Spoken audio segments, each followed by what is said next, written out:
A new year always gives us the chance to start again and try something new. We make goals and often find ourselves reflecting on what we did or didn't accomplish the year before. But what if your goal this year was to be the best version of yourself instead of focusing on achievements?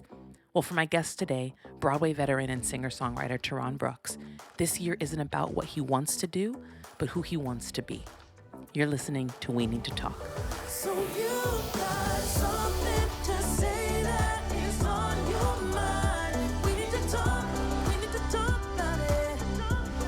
You know, just one conversation can change your life. We need to talk about it. We need to talk. Hey everyone, and Happy New Year. Welcome to a brand new season of We Need to Talk. Thank you to everyone who has supported the show over the last 2.5 years. And if you are new here, welcome to the conversation. Each season has grown exponentially, and I'm beyond grateful for this opportunity and who it has led me to. So as we get into this new year and start having these meaningful conversations again, I couldn't think of a better person to join me for the first episode than my unbelievably talented friend, Terron Brooks. Terron, thank you for being on the show. I'm so excited to talk to you, to actually talk to somebody in the new year since we've kind of re-isolated ourselves. It's really nice. I know. It's crazy, but I'm hoping that we'll get out of this soon. And I feel like I've been saying that for the last 2 years.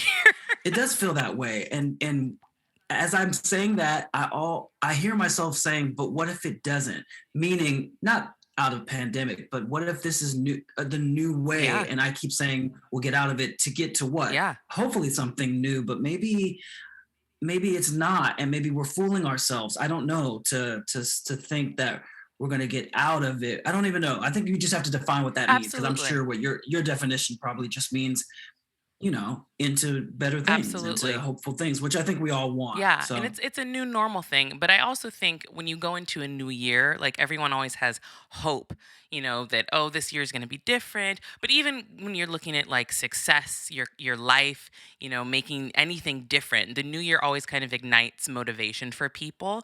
And even being in this mhm. pandemic, I know that people are still excited. Okay, it's a new year. What are the plans I'm going to make? And you're just extra motivated. And I feel that definitely. I definitely felt that going into this year. But I know, like, specifically for the industry that we work in, because the pandemic also hit us really, really hard, sometimes it was hard to stay motivated. It was hard to trust that things were going to keep moving forward. So for you, when a new year happens in general, but also just kind of in this new normal, working through the pandemic, how have you managed to stay motivated each year and keep going and growing despite everything that's happening around us in the world? That's a good question. And I think this year I'm doing it different. I mean, you talk about resolutions and, the way that we look at the beginning of the year with so much pressure, right? And the long list of things that we want to accomplish. And recently, because of the pandemic, I've seen the loss of control. Mm, Like I'm a control person. And so it's not that I don't want to write down my goals. It's not that I don't want to write down the vision, but the angst, it's overwhelming to not know what's going to happen, right. right? So I'm learning to kind of rewrite the list of things that I want to do and more talk about what I want to be, Mm, because I think what I want to be is controllable. What I want to do, I don't know if I can do these goals, and I still have those written down. But this year I approached it a little bit differently to who I want to be and what I'm becoming, and those personal goals that I've seen through the pandemic me step into. And I almost feel like it's just extended time. mm-hmm. We want it to be done, Yeah. but I feel like it might just be extended time for me to actually, when you learn a lesson, you have to have time to see if it sticks, Yeah. right? You have to have time to see. Absolutely. And I think that that's maybe what we've forgotten. We've learned it. We want to get out of it really quickly. But I think this extra time is actually giving all of us a chance to say, well, you learned something, but can you apply it? Can you Yeah. really apply it? Yeah. And I think so. I've changed what I'm going to do this year focus to be what I want to be, and Malynda, for the first, it's only 4 days in, I've already activated some things, Mm, hard conversations, because of my intention. You always want to set intentions, absolutely. but I wonder if the resolutions trip us up. Yeah, I don't for know. sure. I I, think we just get into this mindset that, like, if you write down a resolution, you're like, okay, I have to figure out how I'm going to achieve that. But I think the mindset that you're falling into of let me figure out who I'm going to be first, that's going to naturally create more opportunities for you because you're changing your mindset, you're changing how you approach things, and then you're just bringing that energy into your life and you're allowing blessings to come in. But if you're not focused on who you are as a person, then it doesn't matter like what blessings or whatever happens, like you're not even going to know how to deal with it or even receive it in the right way. So I think that that is the right way to go, absolutely. And I hope people listening Absolutely. take that to heart because I think that mindset shift is huge.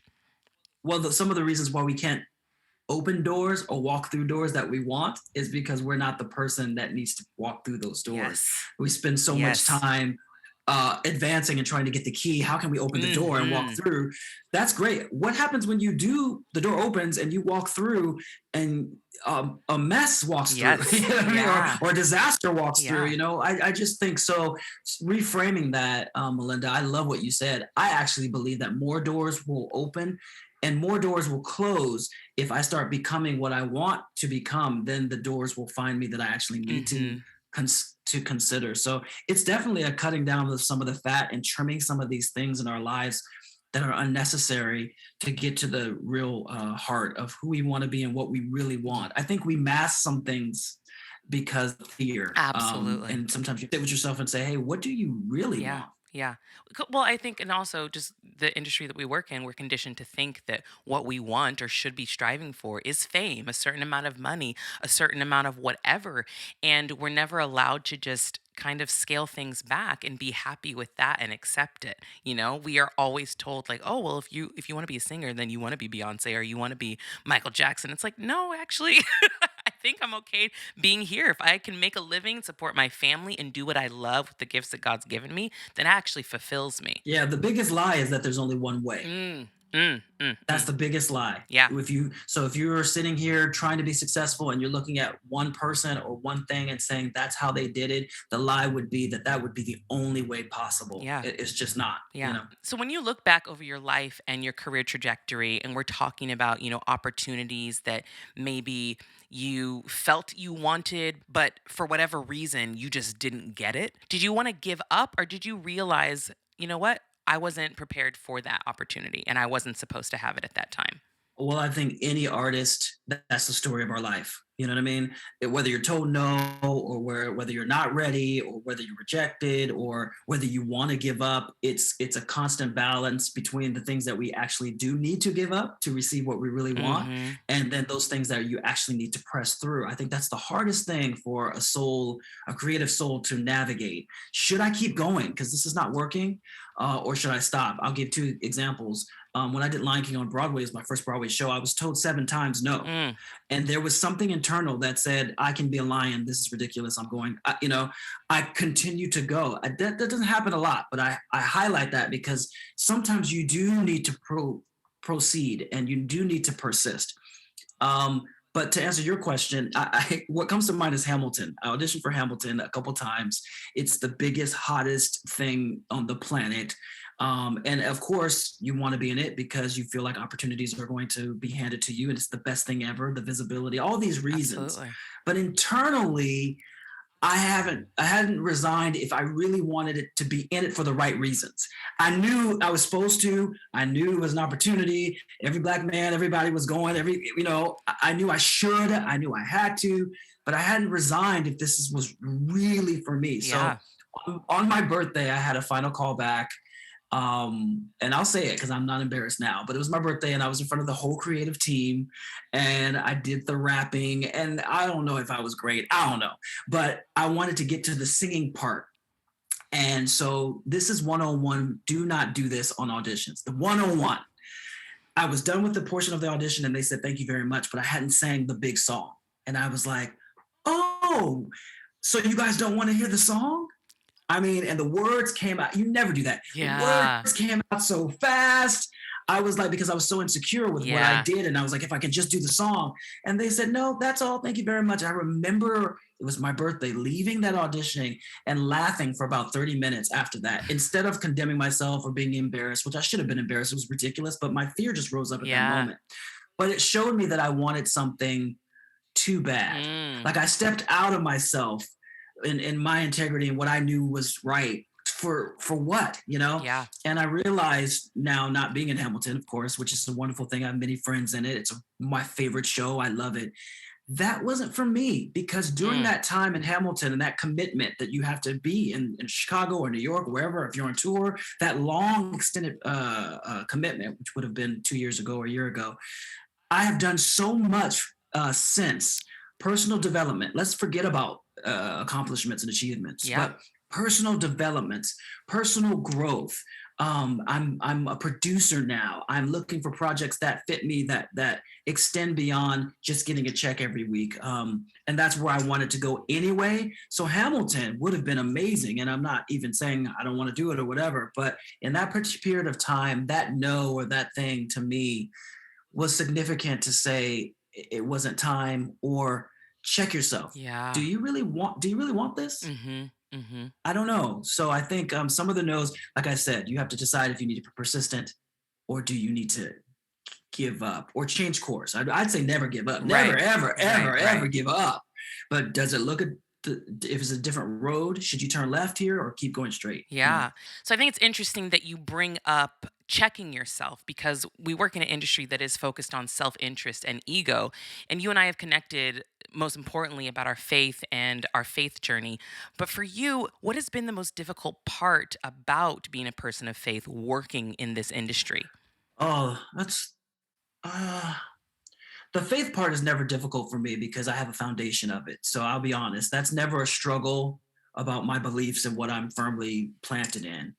I think my responsibility is to struggle. What am I supposed to do with it when I'm in a particular situation with people who maybe don't believe what I believe in, or what? How am I supposed to hold myself, and what is actually the mission, and what is actually Terron's desire, or the real desire in my presence in the Mm-hmm. industry? Because personally, I don't think that I was created just to hoard accolades or get applause for myself. I believe that I've been given these gifts to actually reveal and uplift and point to the creator. That's Mm-hmm. what I believe. Mm-hmm. So every opportunity I get, Malynda, I have to decide. The challenging thing, to answer your question, is what's my job? you Mm. know Mm. and if there is a job, and is it something I need to say? Is it something I need to do? Or is it just showing up? Is it something that I don't need to say? Is it, and always we talk about leading with love, but in recent times I've learned that I have misread my responsibilities, and got into a dangerous situation on assuming things that I thought I should. As a faithful person, this is what I need to do, and this is my role. Mm-hmm. And I think that's the challenging thing for me, to know that it could be no blatant assignment. It could be no real physical thing, but just my presence. It could be just an encouraging word, or it's something very small that I'm looking for this big moment. Why did I do this job? Don't you think we do that all the time? What's the lesson? Yeah. I think it's cool to be reflective. I'm over reflective, but sometimes it's not all Yeah. that. Yeah. Sometimes Yeah. sometimes it's a connection. You and I connected. I just met you like Yeah. Yeah. a couple months ago. Yeah. And what if it was just I needed to meet you? Who knows? So trying not to place too much value on my responsibility of faith, and just being, but also being in tune if there is something that I need to do. I think that's hard. It's lonely sometimes. You feel Mm-hmm. like you're the only one. You feel like Yes. you're different and you don't fit sometimes. And you're trying to balance being humble and being loving and not being so convicting and stuff. And I know, like you, and I agree, you don't want to be that person that's kind of stereotypical in faith, Yeah. But in kind of following up with that, how does that translate then for your rejection? Because I know you talked about the Hamilton experience and it just moved on for a next opportunity for you. My mom always told me, no, it's just a next opportunity, or, a new opportunity. So how does that translate for you with how you deal with rejection and moving forward? Well, I mean, Melinda, I try to face anything with humility, because the hardest thing is to lie to yourself. You Mm. know what I mean? Yeah. Yeah. Let's go to the Hamilton situation. I might have not have been good. Mm.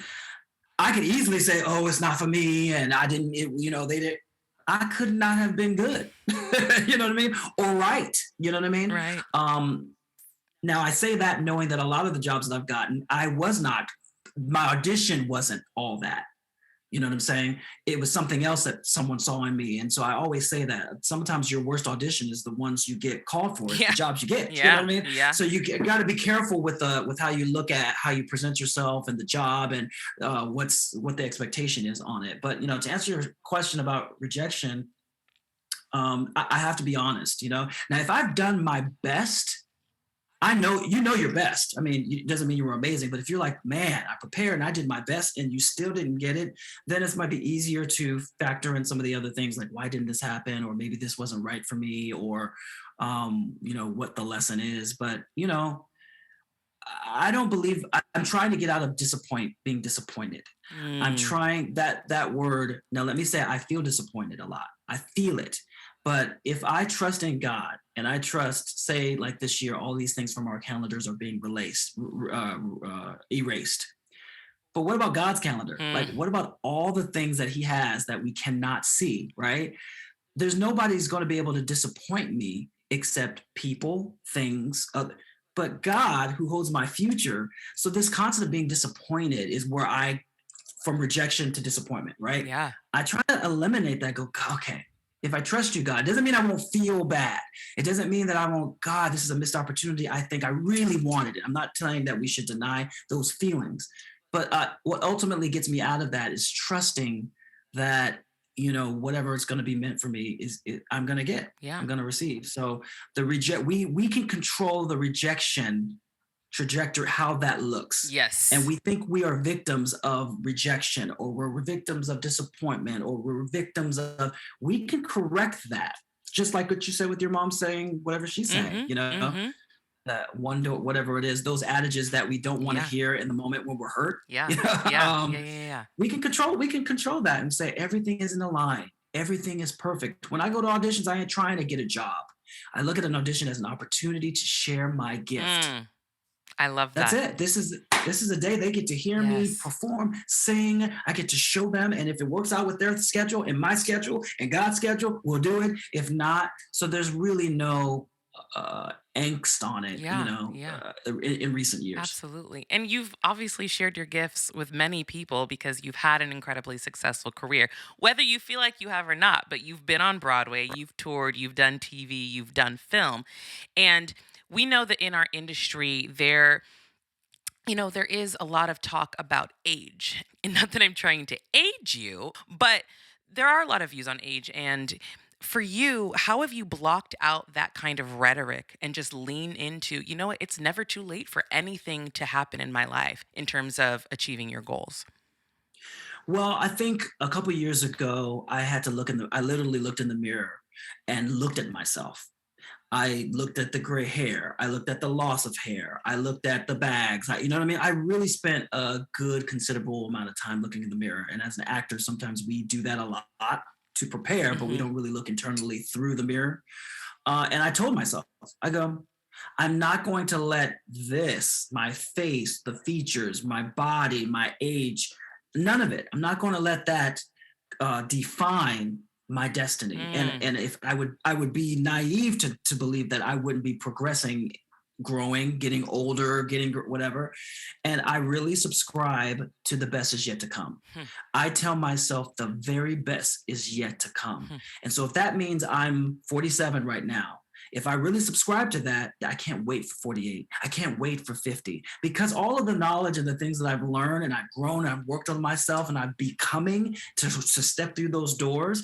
If it takes more years and more maturity to be better, I'm singing better than I've ever had. I eat better than I ever had right now. I'm in physical top shape that I was in my 30s, literally. It's a mental thing that we have to tell ourselves that the best is yet to come. Every time we wake up in the morning, we have that chance. And that helps me not continue to look in the past and try to say, oh, I did the temptation, so I'm trying to find something that's going to trump that to make me feel more significant. No. It's gonna be a different experience, and God is always conditioning us to go higher. Yeah. Always. Yeah. We're the ones that don't believe. And I've seen too many quote unquote old people, do define things in their lives because they believe they could. And I lean on those people those legends, those people in our industry that are still doing it, the Angela Batts, whatever they don't seem to get old, right? They Mm-hmm. keep getting better Yes. and better, and opportunities seem to find them. And if we don't believe that our opportunities won't open and expand as we grow older, then this is an industry that we shouldn't really be in, Yeah. because it's the long game that we're after. Yeah. You Um, said something though that struck me, because I think that that's where a lot of people fall into, that if you achieve something, that it has to top that the next thing that you do, and it doesn't have to. But also I think that we're blind to the fact that something may actually be bigger and better than what we just achieved, but it doesn't look like that in terms of society. So I love that, because it's very true. And now that I'm like reflecting on a lot of things that I've done, I'm like, oh, I didn't think that that was a big thing. But then I look at just kind of like the domino effect of who I met, what it led me to, and like that's the bigger picture. And that's something that we tend to forget. And I know that you gave me advice a while ago, and I posted about it recently, and it resonated with so many people. I truly had so many people message me like, oh my God, that's such a great idea. I'm going to do that. You told me to look at my resume without my name on it.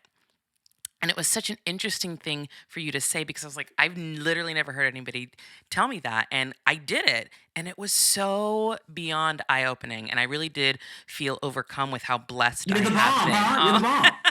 You're the Oh, bomb. you're See? so sweet. But it really was eye opening. And I really do hope that more people do that exercise, because it's easy to fall into this trap that you're not successful, that you're not doing what you're supposed to do, you're not where you're supposed to be on your age, and all of that stuff.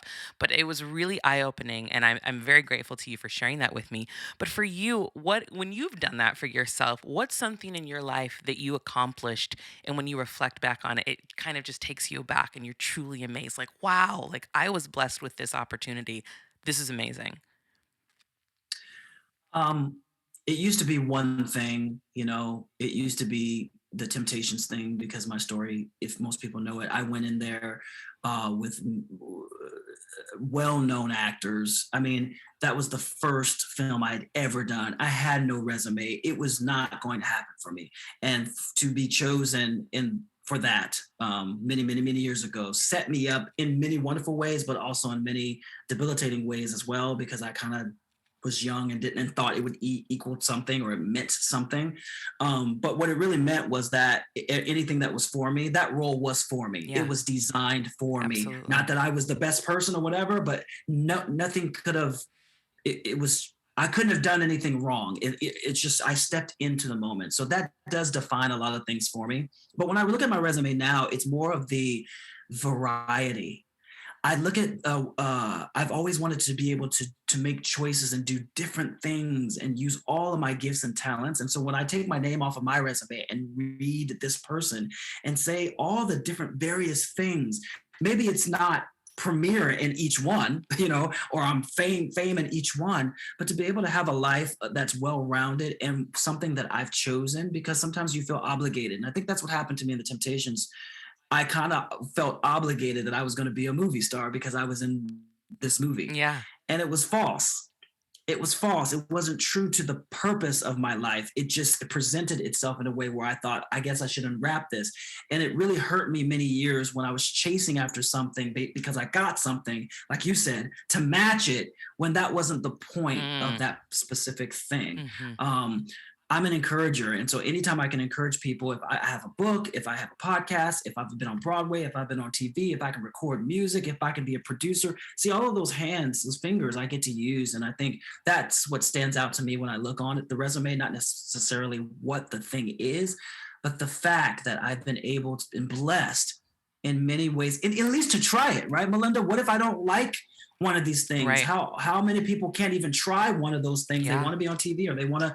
I've gotten at least to know. So now, in my old age, you know what I mean, I can make decisions because I've been on Broadway. If I don't ever be on Broadway again, I love it. It'd be great. But you did But it. I know, but you're right. So the gift of being able to taste certain things and try certain things in order to make those definite decisions that I have to make right now, I don't know if that's for me right now. If you don't have the menu, that's harder for people. And I Yeah. understand why people spend many, many years chasing after something because they haven't tasted yet. They taste it and they go, oh, I don't even like it. I've been fortunate to have a menu of things to taste. So when an opportunity comes up, I can say, is that for me now? Yeah. One of the things when I met you that struck me about you is how humble you are. And then as we, got to know each other and then we really connected again, like on spirituality, I realized, oh, okay, now I get it. So, how do you remain humble while still keeping up your work ethic and your drive for success? I think for me, you never want to be over spiritual, but if you always speak your truth, and I know that's what you do with your guests on the show. Hmm. Is the I am so connected to the fact of the gift. I really sit in I am overwhelmed every time I get to sing or perform or do anything. I'm so connected to the gift or the giver Hmm. that I I can't find myself. I do. Completely. I could be egotistical, and I have moments of ego all the time. So let me rephrase that. But it's hard for me to. I find more of God's gift than I find in my ability when I look at a lot of things that I've been able to do, and when I approach work, and the diligence and the humble makes me be on task. Mm. Makes me to continue to be on mission because it's not about myself. It's honoring, you know what I mean? Hopefully your daughter, with everything you and your husband provides for her, she doesn't owe you. I mean, you know what I mean? But she would desire to give back to you in certain kind of a way because what if she's received? Mm. That's kind of how I approach it. Mm. God, my father has given me these many blessings. What did I do to deserve it? Like, what did I really do to that he decided that I could be a singer, that he would give me this voice or give me this talent or this ability or this heart? It's the gratitude that keeps me humble. I stay there because if not, I know myself. I will go down a heavy road of I'm not worthy, I'm not significant, I don't have. And I wouldn't be able to look at anybody's resume, let alone mine, and see anything good if I didn't stay so grateful. And I also know the power. I don't know about you, but when I perform in power, it's different than performing in talent. Hmm. It's two different things. And Absolutely. Absolutely. my power is that faith source, that faith plug in, and I don't want to lose it. I know it means more with it. So I think the humility comes from gratitude, and also like really asking myself, am I on purpose? Mm. You know what I mean? Am I on purpose? If I'm on purpose, it wouldn't matter if the goals, resolutions, dreams are necessarily fulfilled, and I don't have to look for those things to check off. If I stop and say, wait, like we said earlier, check in, am I on purpose? And if I'm on purpose with my family, playing with my kids, whatever I'm supposed to do for the day or for the moment, it gives me peace. Yeah. And speaking of your kids, being a father, in the journey that you've had being a performer, being in this industry, what lessons have you learned that you're imparting onto your children for whatever career trajectory they decide to take? Well, recently it's freedom. I'm Hmm. trying to give my kids freedom, without my limited mind, without my anxious heart, without my expectations, without my having them define me on what they do. I want to give them freedom, to love what they do, to try different things, to go on a journey to find themselves, and their relationship with God. And I think that's hard because I don't know if I was given that as a child. Mm. In fact, I wasn't. I wasn't given that. There was confining boxes for me to really have to get out of to be who I am today. And I get it. That was all love and family and anybody else's way of getting through parenting, Yeah, because yeah. we know it's very, very, very difficult. You would never want to see your child going into danger, or you want to stop something but a lot of times you're stopping things that you are preventing from yourself. Mm. And it's not fair to do that on your child, who can be a completely different individual. Even though they come from you, they have a completely different path, purpose, Hmm. and we can't make our kids purpose our purpose. And so you go alongside them with freedom to even bump their heads if they have to find the trueness of what they love and what they desire, so they won't have to spend hours and hours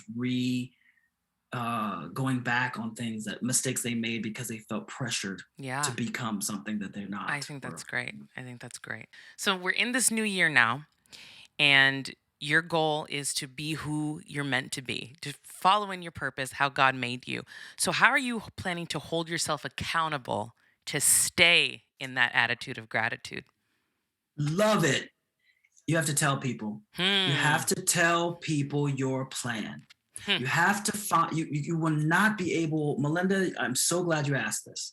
The reason why these resolutions and these things at the beginning of the years, they don't work, is because they're secret. No one knows. And we can change our mind and no one would ever know Yeah. what those things Wow. are. Yeah. Okay. You have to find one, two, three, some people that won't judge you when you fall. It is not saying, here's my resolution and call me and make sure I'm doing it and get mad at me. No, no, no, no, no. It's sharing with people that you care about, who care about you, and having some accountability. It's not, you cannot have self accountability. I don't believe in that. Hmm. I believe in reflection, trying to check in with yourself, but we lie to ourselves all the time. We fool ourselves all the time. Yes. And if nobody else knows what that thing is, and for me, being married almost 19 years, it's my wife. I have to tell her, this is what I'm working on. Will you help me? If you see, and give her permission with boundaries to kind of come in and check on me, or will you help me or whatever. And I tell you this, knowing that people know it, it's more of a responsibility, I think, for me Mm. to go, okay, well, these people know, and I've given them permission. They're not strangers. They're not people that I'm going to be mad at when they come to me and say, hey, Terron, are you, what's that? What's going on with that? Even if you've changed your mind, you can just say, hey, talk to me. You said you wanted to do this. And I could say, yeah, I fell off. I'm not doing that no more. You know what I mean? But getting it out of your heart and your mind and your journal to a real place of accountability with other people, I think that that is the secret to some success in doing some of these things that we want to do. Just find somebody else that may want to run with you, may want to eat well with you, maybe want to work Hmm. out with you. Maybe they have the same kind of goals and you can kind of talk to each other, and maybe they can shift and grow together in a very, very safe place. Yes. And that's the That's, key. That's the key. Not to be yeah. Oh, that's the afraid. key. Not to be Not to afraid be to share it. afraid. Not to be afraid, and not be afraid of your own self when you don't measure up and you Mm. don't do those things. Yeah. And to be able to tell that accountability partner, you know what? Oh, I'm not doing that anymore. Oh, it's too, I'm not ready. Hmm. Right? What about this? I'm not ready. Because the problem with us, we set these expectations and we never follow up with the people that we've shared it with. So they're holding us to that standard and we moved on, and you've never gone back and said, oh no, yo, I'm not doing that no more. Or, or the chance to be convicted, or convinced is a better word, that why aren't you doing that? Or why, to be able to talk it out loud and say, yeah, I'm afraid. Then someone else knows those things. So it's definitely a vulnerable place, but I'm in it and I've chosen my few people. And because I've done that, Malynda, in these 4 days, I've already had I've already done it because people know Yeah.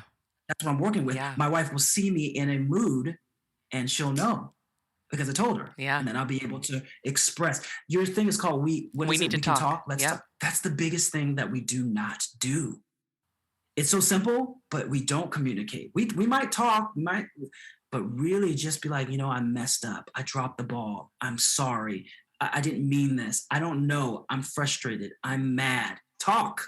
Yes. Yes. Oh, I love that sound advice. Well, Tehran, you do so much. So, can you let everyone know where they can follow you and purchase your music, your books, or just keep up with everything that you're doing? Well, Instagram, just Terron Brooks on Instagram. I'm on Facebook. I actually write people back and talk to people. I love that. You can go to Amazon.com to get my book, Something Good on the Table. I'm writing a new book called Open. I'm working on a lot of new music, but and my website is TerronBrooksOfficial.com. You can go there and check me out. But I do love to connect with people, and my podcast is called Honest Answers with Terron Brooks, and you can get that wherever you listen to podcasts. Amazing. Thank you so much. I wish you all the success this year, but we're obviously going to keep in touch because we've met now and we're friends and we're connected. I think you're doing some important work, Malynda. I just cherish our new friendship, and Yeah. I wish you the best as well. I think your authenticity really helps people see themselves in order to be successful in more ways than just the tangible achievement ways, but in the ways where you progress in your soul and your spirit. So thank you. Thank you so much. And to the listeners, Thank you for your weekly support of We Need to Talk. Please make sure you like, share, rate, and subscribe wherever you listen to your podcasts. And if you're on Facebook, feel free to join the We Need to Talk discussion group as well. Thank you to Stephen James, our theme songwriter and producer, and we'll talk to you again next week. Remember, everything starts with a conversation.